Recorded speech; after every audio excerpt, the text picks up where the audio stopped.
and is Motorsport Games news as well. It's Le Mans Ultimate news, because unfortunately there has been a combination of redundancies, significant redundancies to the Le Mans Ultimate team, as well as news from Motorsport Games that they are looking for a merger or even a purchase of their for their company.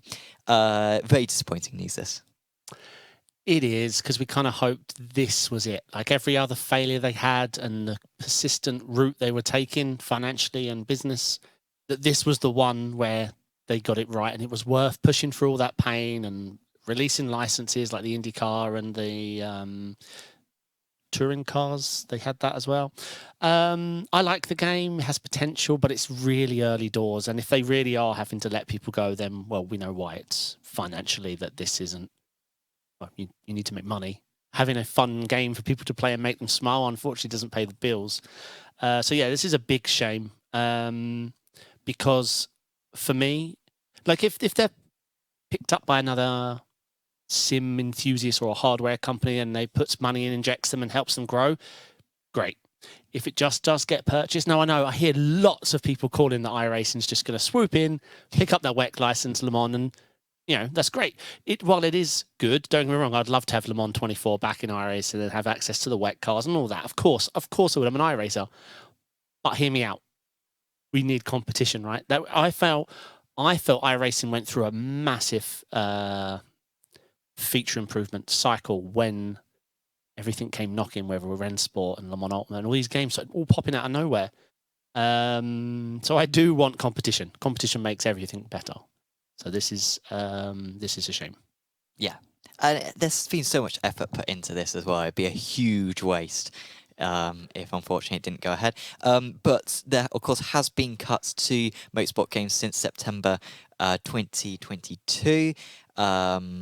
I think last year there were reports of 40% of their workforce being taken, and of course this was reported by our friend who might actually be watching along at the moment from Traction GG, Thomas Harrison Lord, who reported initially a few of the employees this time last week, saying that there's been redundancies. The next day, Motorsport Games came out and said that there were redundancies. Approximately 24 people have been let go, which is 39% of the workforce. This workforce already lost 40% of its workforce last year. So you can see how they are really thin on numbers now. One of the quotes that they put out was, "We have implemented a strategic restructuring to further streamline operations, reduce costs, and strengthen our financial foundations. With our core talent and cutting-edge technology intact, we are excited about the future." They spun it as a good thing.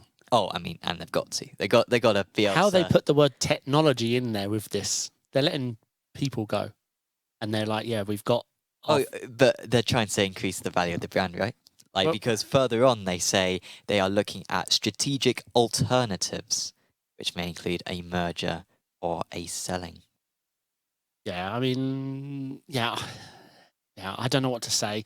We've been following this. It feels like we've been following this game since its inception, an idea here on the show. And we've gone through everything with it, and the expansions and the talk, and obviously the hate it got before launch because people just wanted it to burn so we can get, just like IndyCar went back to iRacing, people just want Le Mans to come back. And so I feel like, we've seen this game grow up. Unfortunately, it's not showed off the player base. I still think today it's not. It's fine. It's surviving. It hasn't died, but it never thrived. It gets a bit of attention when the new packs come out. And we had pinned our hopes really on two things. Le Mans 24, the IRO event, boosting numbers. Yeah, it did a little bit. Really happened with that, did they? And then the GT3s, which, I mean... are scheduled for early next year. It's been a long time coming, the GT3s. Yeah, I mean... us sim racers, we're a boring bunch. We are a boring bunch, and we only like things that are being done in real life. Otherwise, it's just a game. So that's a shame. But if the IRL event didn't work, I mean, we can't really pin our hopes on just having another game with GT3s. But then they didn't.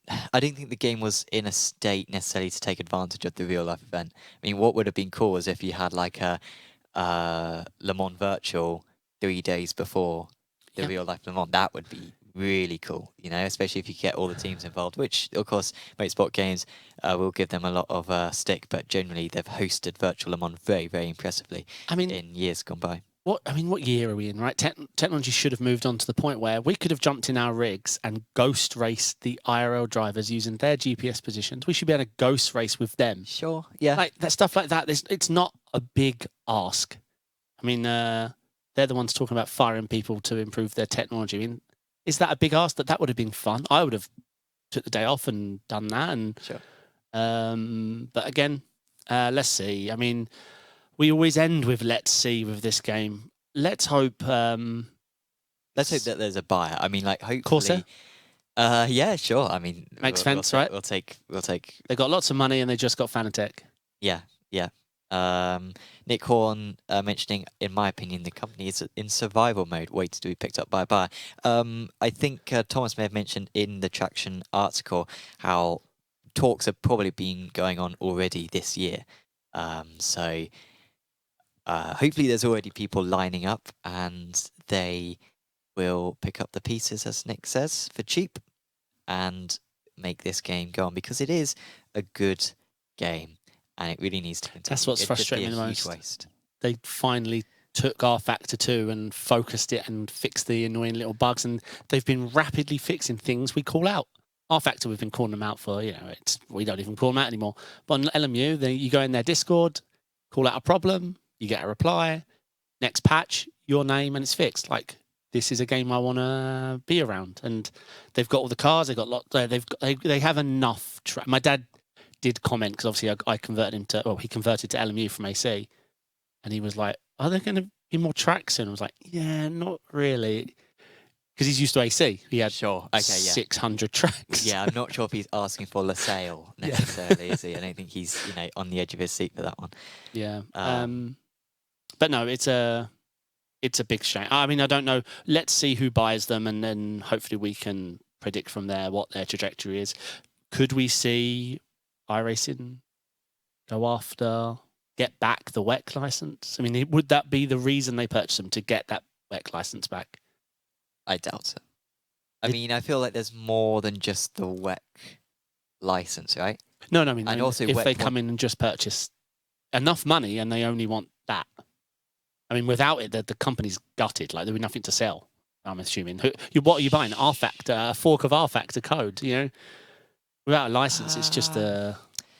Yeah, I guess. Yeah.